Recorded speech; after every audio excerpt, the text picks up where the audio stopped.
www.containerradio.it. Carissimi amici, siamo qui presso il Teatro Filarmonico di Verona per il Premio Beatrice con veramente un carissimo amico che abbiamo avuto l'onore di avere diverse volte ai nostri microfoni di Container Radio, e quest'oggi fisicamente di persona ci incontriamo, quindi è veramente un grande onore, e diamo il benvenuto a Paolo Brosio. Ben ritrovato, Paolo. Bene, grazie a voi e sono a vostra disposizione. Sparate. Sparate. Pum. Beh, Paolo, la prima domanda intanto, come stai? Come sto, vedi come sono messo adesso. La radio non è che può fare una zoomata qua. Io sono abituato alla televisione, però posso descrivere, no? Sono uscito da 24 giorni dall'ospedale San Camillo di Forte dei Marmi, dove ho subito un intervento chirurgico piuttosto invasivo e pesante alla gamba destra per un'asportazione dell'acetabolo del femore, della testa del femore, e un espianto trapianto con la protesi nuova. Quindi sono diventato come Brosio Cop, Robocop, sono pieno di ferro, titanio, porcellana. Adesso quando vado all'aeroporto di Pisa suona tutto, bim, boom, boom.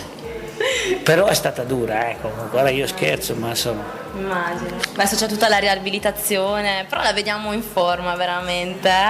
Ma sono in forma, sai perché? Perché alle 6 sono andato a messa e ho preso una bella ostia grande così, e quando c'è Gesù nel cuore, certo.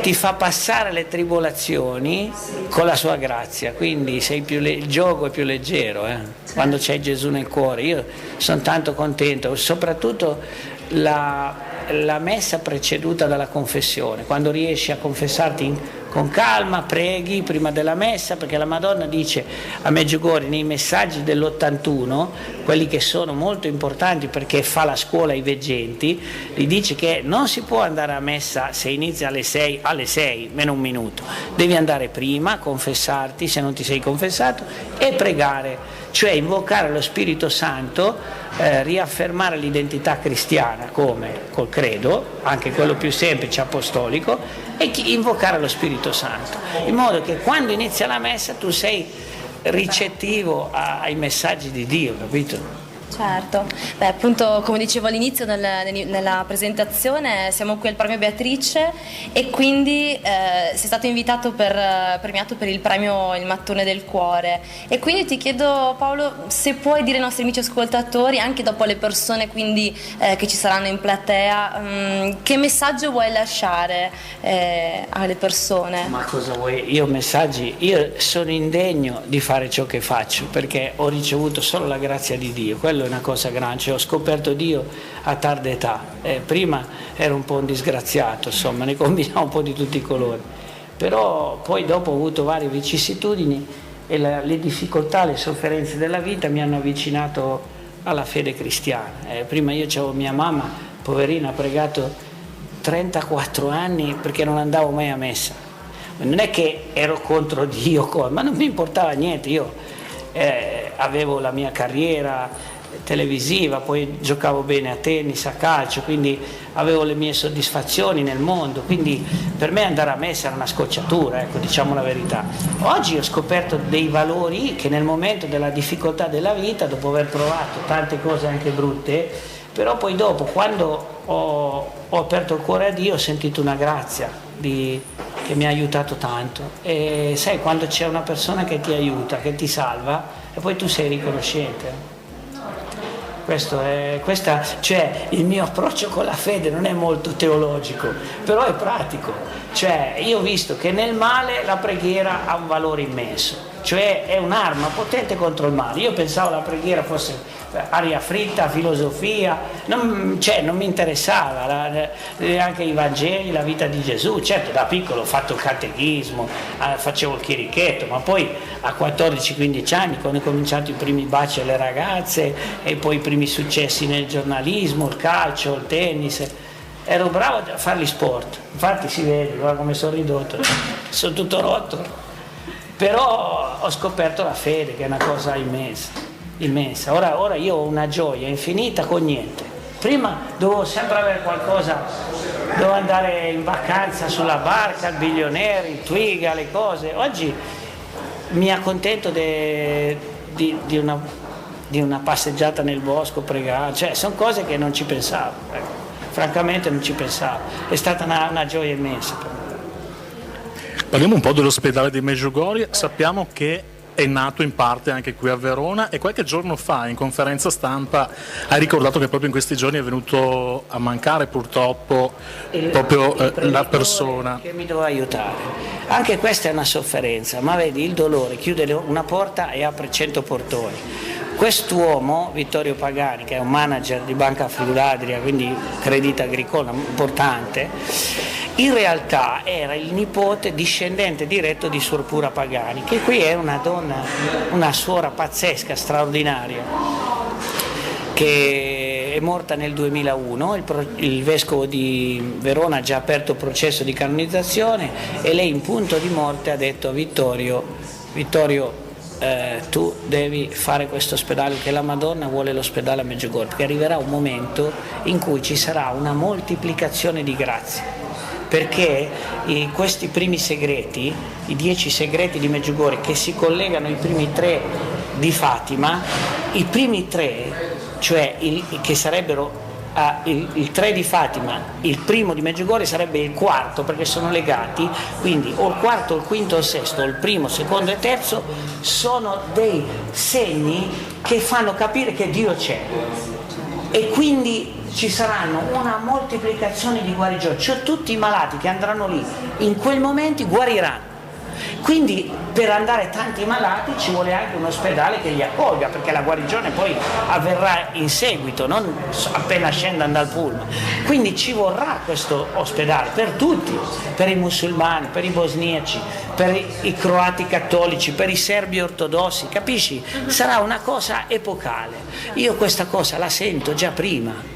E quindi vengo preso tante volte per visionario, capito? Ma non è visionario, io sento questo nel cuore, non ho secondi fini. C'è qualcuno che mi accusa che io ho costruito degli alberghi a Medjugorje, delle cose, ma io ho fatto delle case per orfani anziani, cioè ormai sto rinunciando a tutto. Tu pensi che parlare di queste cose, di ospedali, di carità, di cose ti arricchisca? Ma tu stai scherzando? Sono le opere di bene, veramente complimenti per quello che fa Paolo. Mattone del Cuore, primo ospedale di pronto soccorso, non è un policlinico, ma sono 1600 metri quadri con la chirurgia d'urgenza, i collassi, gli infarti, quindi cardiologia d'urgenza e naturalmente l'ortopedia chirurgica, perché lassù vai sulla collina, la montagna, la gente casca, si spacca tutti, non c'è manco un'ambulanza. Ma scusate, ma dico, la Madonna fa tanto per noi non possiamo rimboccarci le maniche. Certo. E appunto, come abbiamo ricordato anche nelle nostre varie interviste che abbiamo fatto ai nostri amici ascoltatori, per poterla aiutare, quindi il mattone del cuore per aiutarla a creare, andare avanti con l'ospedale. Ma guarda, io direi una cosa, no? Così questo lo do a tutti i colleghi. La cosa migliore è andare su www.paolobrosio.it e guardare il codice IBAN del nostro conto corrente Olimpiadi del Cuore di Maria, Associazione Onlus, IT 19 I 01030 01656, poi 5 volte 0 2272 778. C'è anche il conto corrente postale e il codice fiscale per devolvere 5 per 1000. Aiutateci lì con delle donazioni, fate le donazioni alle Olimpiadi del Cuore, perché io i soldini li ho portati là, anche se qualcuno mi attacca, dice che non è vero, ma io vi posso garantire che le case per gli orfani e gli anziani, il progetto nonni e nipoti, sono già lì, già fatte. In 4 anni, un miracolo. E la terza casa per anziani, 50 anziani abbandonati, è in costruzione, più l'ospedale. E noi io mi sto dedicando all'anima e al corpo, poi sono un essere umano, posso sbagliare anch'io, però l'entusiasmo c'è.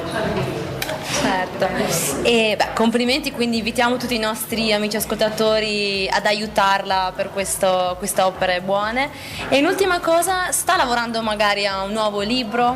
Sì, c'è un progetto per la PM Mondadori di un 7° libro, però in questo momento io mi ha tagliato a fette, quindi devo pensare a recuperarmi, quindi voglio fare un po' in Trentino, un po' di vacanze in Trentino, anche in Trentino. in Val di Fiemme o Val di Fassa, Bellamonte, Vigo di Fassa, quei posti lì, Cavalese, mi piacciono tanto. E poi voglio andare 15 giorni alla Verna col cardinale Comastri, che è il mio grande insegnante di rosario, lui che mi ha insegnato le meditazioni del rosario, e io ho imparato, a forza di ripetere mi è entrato tutto nel cuore, e quindi andrò sul Monte della Verna dove San Francesco d'Assisi ha ricevuto le stimmate. Ecco. Poi posso dire una cosa, i frati cappuccini di Pietralcina mi hanno dato per 15 giorni le reliquie di Padre Pio, affidate all'Olimpiadi del Cuore, di primo grado, cioè il primo saio francescano di Padre Pio, i guanti col sangue delle stimmate e poi il panno con il sangue della piaga del costato, quello di Gesù della Lancia. Le ho portate a Modena, a Firenze, a Livorno, a Pisa, Forte dei Marmi, alla città di Massa e la città di Carrara. Sai quanta gente è entrata in 14 giorni in tutte queste città? 40.000 persone, 25.000 accertate, altre 10.000 di notte, cose da pazzi, capito? Cioè bisogna fare delle cose per entusiasmare la fede, poi ci vuole la Chiesa, però i laici e la Chiesa devono lavorare insieme, perché i laici sono i mattoni della Chiesa, uguali come i sacerdoti, però devono lavorare insieme, capito? Paolo, un'ultima cosa, come fare per rimanere in contatto con te? E come fate a rimanere in contatto con me? Ma ci siete, basta pregare Ave Maria. Il contatto spirituale è la cosa più bella. Poi dopo, sapete, vi lascerò i numeri per contattarmi. Ecco. Però la cosa importante è che mi aiutate a lanciare questa raccolta fondi. Ecco, perché se ciascuno di noi, siamo tante formichine, si dà da fare questo ospedale, considera 40 milioni di pellegrini in 35 anni, sai quanti sono gli italiani? Più del 50%. Allora 20 milioni di italiani sono andati là, se dessero mezzo centesimo a testa ne facciamo 3 di ospedali. Non c'è bisogno di grandi cifre che di trovare il miliardario. La catena di solidarietà, tanti piccoli soldini, migliaia di persone, arriviamo a farlo, in 2 anni si chiude. Certo, beh, veramente noi la ringraziamo di cuore per questa bella intervista, Paola, è stato un piacere veramente grandissimo conoscerla dal vivo e vederla veramente, e niente, in bocca al lupo, è brutto dire in bocca al lupo, però veramente esatto, meglio fra le braccia della Madonna che in mezzo al buco. Infatti era quello, in braccio a Gesù, allora, e per l'aiuto, per tutto quello che sta realizzando. Grazie. Un bacio a tutti voi. Grazie. Grazie mille. www.containerradio.it